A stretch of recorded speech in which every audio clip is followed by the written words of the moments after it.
Dneska večer po šichtě nepustím si noviny, na mainstream se nedívám, říkají tam koniny.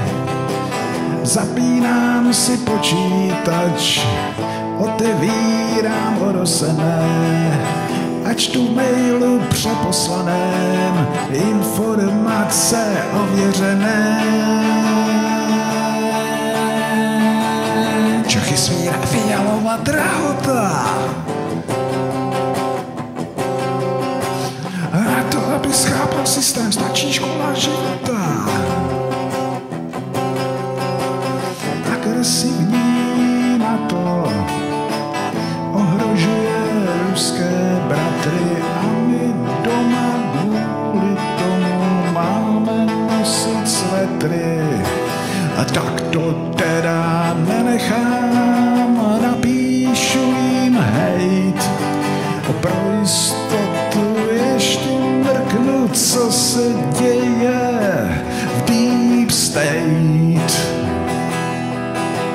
Práškují nás ledne v noci, to jen ovce nevidí. Jednou ale přijde doba, kdy se lidé probudí. Na západě bída, strach a politické mumie. Blahobyt nás čeká hned, jak vystoupíme z Unie. Pak budou nové zuby, ať se líbím ženám.